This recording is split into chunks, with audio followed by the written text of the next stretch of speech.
Hello mathematicians. We're now going to have a look at critical values, which is theoretically an extension one part of this topic, but really it's just building upon something from the 2-unit course. And what we're looking at is the fact that the derivative of a function can change sign at a zero of the derived function. Now that's just gobbledygook for a fact that we already know. We already know that the derivative of a function, which is the slope, can change sign at the zero of the derived function, which is the stationary point. So we've come across those before. So a maximum or a minimum is an example of this. A horizontal point of inflection is one where the derivative doesn't change sign at the zero of the derived function. But we're going to add just a little bit to that. We're going to also say that the derivative of a function can change sign at a discontinuity of the derived function. And these values are called critical values. Now, there's nothing technical about that term. They're just ones of interest, and we use those as the basis of our investigation.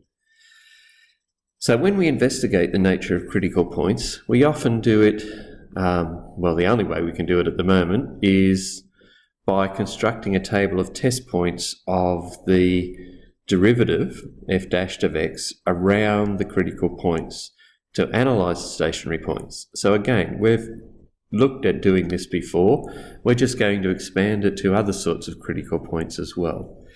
So we've come across this, for example, where obviously we now know that we've got a stationary point down here, and the slope is negative here, positive there.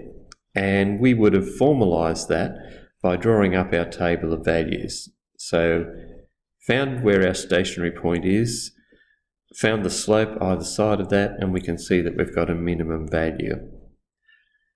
Now it also works for functions which are themselves discontinuous. So we know that the absolute value function has this point just here, where not where the function is discontinuous, but where the derivative is discontinuous, because we can't define the gradient just at that point there. Because which tangent do you choose? The one with a negative slope or the one with a positive slope? So what we can do is just draw up our table of values. So when we do that, we have that something interesting, something critical if you like, is happening at x equals 0, and the value of f dash of x at 0, that should not be 0, that should be saying is undefined. So we can't work out the slope at that point. But to the left of it, clearly the slope is negative. To the right, the slope is positive.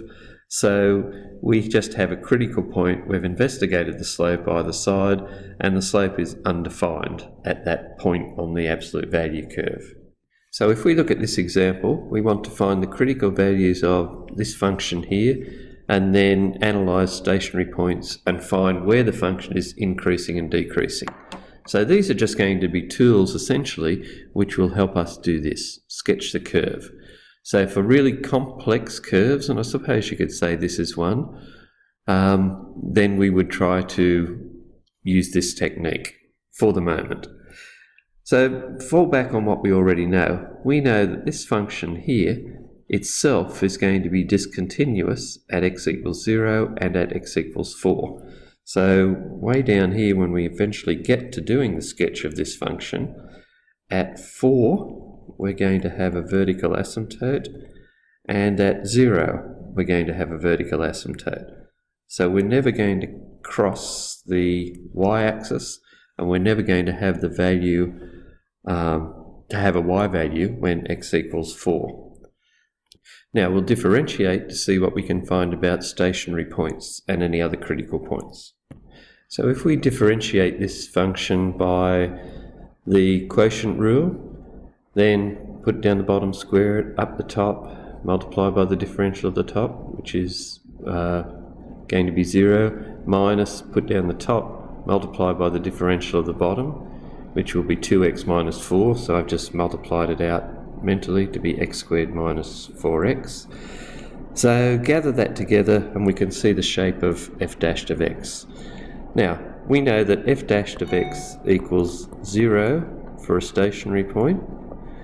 So we're going to have a stationary point at x equals plus 2. But we can also see that we've got discontinuities in the derivative function at x equals 0 and x equals 4, the same values as before. And that's no surprise because we can't really have a derivative function where we don't have a function. So let's think about this stationary point a little bit further by drawing up our table of values. So at x equals 2, our stationary point, we've got the slope is 0 as we expected, and when we go a little bit either side, so 1 and 3 fits with the nature of the discontinuities, then when we put 1 into our derivative up here, we're going to get a negative up the top. The bottom is always, a negative times a negative, so that gives us a positive. The bottom is always positive, so our slope is positive.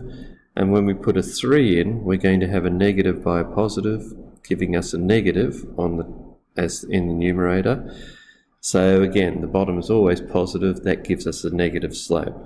So when x equals 2, so right in here, then we're going to have a maximum turning point.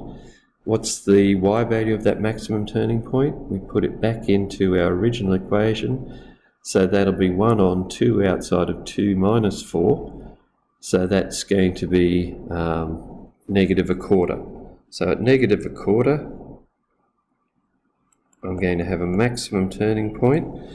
Now, that's probably enough of a clue for us to start thinking about this graph here, because we know that there's no value of x which can give us a y value of 0. So this graph never cuts the x-axis.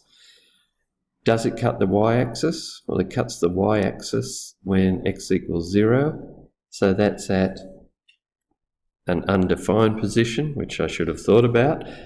So if I'm going to have that, and I've got this thing which is vaguely parabolic, and it's a maximum, I can probably guess that this is what happens in here. However, I should, I suppose, actually go on and actually investigate what happens by examining the behavior of the function as x tends towards the discontinuity from either side, the positive and the negative side, and maybe also as x tends towards plus and minus infinity. So, for example, and I'm not going to write this part down, as we tend towards 4 from a little bit less than 4, then if we look at the slope, or the value of our original function would be fine as well. If we look at the value of our original function, when we're a little bit less than 4, then this number here is going to be a tiny negative number. So we've got 1 divided by a small negative number, so it runs off to minus infinity. When we're at 0 from a little bit on the positive side, then a tiny positive number here in x, so we're going to again run off to and a negative number here, so we're going to run off to minus infinity again. Because we've got this one pretty well pegged, I'm more interested in what happens in the right-hand side and the left-hand side of this. So if we first look at what happens with the slope, the first derivative, when x is greater than 4, we can see up here that if we put a number bigger than 4 in here, our top is going to be a negative, and our bottom is always positive. So that means that the slope is always going to be negative. So it's a decreasing function at that point. And given that we know it's a decreasing function and it never cuts this axis, that will probably make us think that this is the most likely shape. But we'll check that.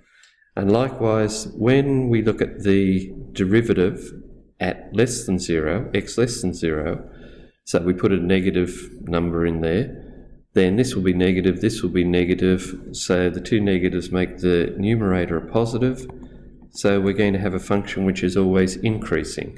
So, and again, same thing, we're probably guessing this, but we should check. So if we look at the limit as x tends to infinity of our 1 on what is basically x squared minus 4x, then we can see that we're going to have plus infinity when we put infinity in there. So if we've got 1 on infinity, we're going to have that it tends towards 0, which is what we've observed, what we've guessed over here. And if we take the limit as x tends to 4 from the positive side, so we start putting in numbers which are just a little bit bigger than 4, then we can see we'd have 1 on 16, 1 on, go back to x outside of x minus 4, we'll have a little bit bigger than 4 minus 4 is going to give us a tiny positive number. So we've got effectively 1 on 4 multiplied by a tiny positive number, so our bottom line here is going to be all tiny and positive. 1 divided by a tiny positive number is going to be plus infinity, so it will tend up, as we can see there. So that I've obviously run out of space here, but if we did the same reasoning over on this side, we'd see as we go to minus infinity it tends to 0. As you go towards 0 from the negative side, then we're going to shoot off to plus infinity. So that was a nasty example. Now the next one is worse. I am sorry I put this one down on the video, but it's worth having a look at the logic behind it. But it's a bit of a monster. So if we look at this thing here, it said differentiate this. Now that was a big enough problem on its own, but we follow the rule, put down the denominator and square it, put up the top, multiply by the differential of the top, minus, put down the top, multiply by the differential of the bottom. So that was all big.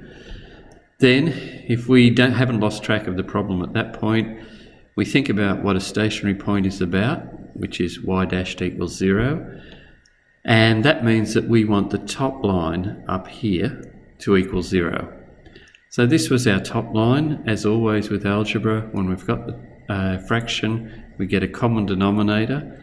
Now once we do that, the top line of that fraction actually comes out to be something nice. So finally we get that x equals plus 3 or minus 3. However, if we look back at our original function, we can see that we're not allowed to have negative values of x, because that would make this a problem. So x equals plus 3 is the only one that we're interested in. That came up a little bit earlier than I expected, but it's true. So we investigate what happens at 3, and we know that that's our stationary point. Put in a number smaller than 3, like 1, and if you put that into this mess up here, we see that what we get up the top is a positive, and what we have down the bottom will always be a positive. So it's a positive slope just there. When we put another number in on the other side of 3, like 4, and I've chosen 4 because it makes all these square roots work out nicely, then we get a negative value. So that indicates that at 3, our stationary point is a maximum. So if we put all of these clues together, we've got a maximum turning point at 3, and the y value of it, for what it's worth, is again horrible, 1 on root 6. And to tend as x tends to infinity towards y equaling 0. So this is our resultant curve.